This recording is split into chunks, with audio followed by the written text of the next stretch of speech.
Hello everyone, I'm Trang, I'm Learning Experience Designer. Welcome all of you to today's event.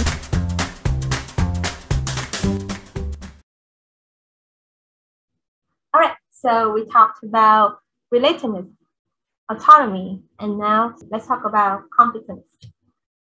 So we talk about like exciting projects that students can do, right? And challenging goals can really excite our students. However, the goals only excite them if they know that they can reach these goals. So the feelings of competence is the feelings that I can do this. If the students feel like, oh, it's too hard for me, it's too challenging for me, then they will not be motivated to carry out the exciting projects that we have in mind. So the question is, how can we help our students see that they can? So imagine the student is on the ground floor, right? And they have to reach the top floor of a very high building. So how can they believe that they can do that? Only when they know that there will be supported tools to go, right? In this case, it's very obvious, right? Students know that they can take elevators or they can take the stairs, right? But for many exciting projects, they may not see the supported tools they can use to go. So that is our job as a teachers, to show them what are the ways for them to go so that they won't have the feelings of competence when they conduct the exciting projects. Let me give you an example of a very cool project called a STEAM for Vietnam. So this is the project that I really admire, and because they could inspire like thousands of learners in Vietnam and other countries as well, Vietnamese learners in many parts around the world through digital platforms with this initiative. And what they did so well is they create a kind of competence motivation for the students to know that they can do it.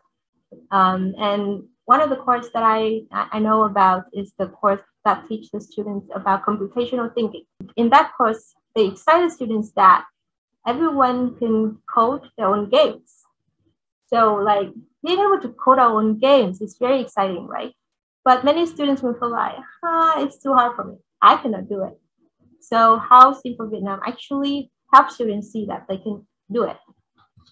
So what they did is that they break down their knowledge and the skills into small elements. And for in each lesson, the student will learn how to code a mini game, like a very, very simple game, like this one, and then they move up to other games. So in each lesson, they will like learn how to code a game, but a very simple one on scratch. And eventually, when they have all the knowledge and the skills that they needed to have to code their own game, the final project is to code their own game on scratch. And that inspired a lot of students to learn about coding, programming, and computational thinking because they know that they can do it. Let's talk about the Domino TV project that I mentioned earlier. So the students report news to learn English. Whenever the students look at like a news reporter, they're going to be like, wow, they were really amazing. But whether I could do that, whether I could speak like them in English, then it's our job to motivate them to feel like, yes, you can do it. So let's see how we did that. So the same as the STEAM for Vietnam project, we need to break down the big project into achievable deliverable. So in this case, in order to kind of help students finalize the project, they would have to go through stages like collect information, draft an outline, draft the script in English, practice pronunciation, and the deliverable is audio recording, and practice public speaking, and the deliverable is video. So we break down the big project into small milestones, and we have the checkpoints for each milestone. Is the way for us to make sure that the students is on track, and the students, whenever they struggle, we can easily notice and help them. So how can we do that on digital platforms? How can we create a channel for them to provide regular update on the progress? So there are a lot of tools to support us with communication. And one of the tools that I really like is Slack, but you can also use many other tools. For example, like Microsoft Teams, or in Vietnam, a very popular one, I think, is Zalo. And so people can use multiple ways to kind of give reports to the teachers about their progress. But the good thing about Slack is that you can create different channels for different students, and then you can go to each channel to check on their progress. And what the students will do is that they will give you a report like what did I accomplish last week? What obstacles, questions, or surprises did I encounter, if any? What do I plan to accomplish next week?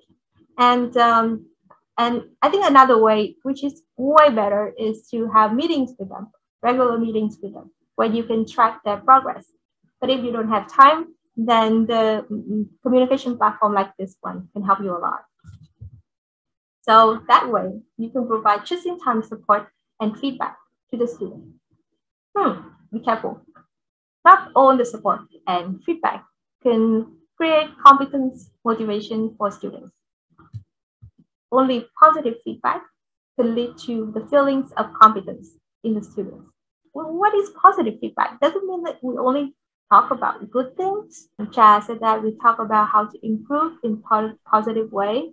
Jen said that one thing to improve. Another good thing, the hamburger model. Yeah, but we have to be careful with that as well, because like sometimes if we speak about like one thing to improve that is not that clever, that's all they think about. Like even though like we try to put it in the hamburger model. She said that like specific suggestions on how to improve, constructive criticism, feedback that limit action. The next steps are what we can discuss things that they have not done well, but we should do it in a constructive way. Very, very, very good point. Okay, so I'm gonna provide some suggestions on how we can use feedback that is positive and that can foster the feeling of competence for our students. So it's very simple. What you did well and what is the next step. So we don't talk about what you didn't do well, but we focus more on the journey. What the student did well and what is the next step. It's basically the same thing as what you haven't done well and what are the things that you have to improve. But instead of like talking about the bad stuff or the negative side, we focus on the learning, the journey ahead. So the student can be excited about like the next goal. So what you did well and what's the next step. Okay, with that in mind, let's practice giving the feedback. So we're gonna join a poll and to share our opinions regarding this feedback. So the question is, does this feedback support the feelings of competence? You have a talent for design. You should be proud of yourself. Does this feedback support the feelings of competence? Let's share the results. Let's look at the results. A lot of people say that, yes, this feedback really supports the feeling of competence. And 17% of people say no. And 21% of people say that they're not sure. Okay, I'm curious. So for those of you who are not sure, can any one of you raise your hands and unmute yourself to share why you think that you are not sure about this? Yeah, so I think this feedback, it depends on the situation of the student. So for example, if the student is very like insecure about themselves, or maybe like in the past they have received feedback about like they're not meant for design, for example, then if they receive this feedback, they may like they can have a different perspective and they may be inspired to follow this design career or this design path.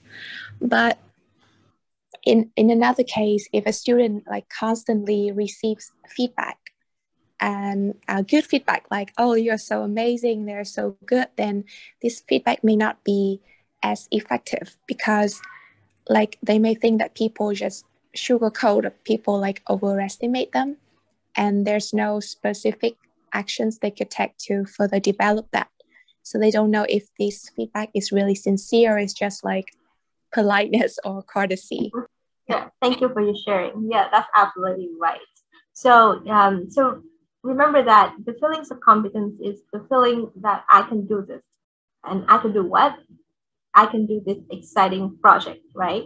So for this type of feedback, yes, it does support the feelings of competence in a way that it helps students feel good about themselves, but it doesn't talk about like what is the next step that they should do in order to kind of reach the next goal, and it doesn't say about like what they did well as well. So in that case, it will put the students in the confusion mode the next time, but they kind of join different projects, and because people already have the assumption in the mind, expectation in the mind that this student has a talent for design, so that will put the students in a way that he or she will be like afraid of failure, will not be willing to try some risky things to do, and will try just something very safe so that it will confirm other people's opinions that he or she has a talent for design.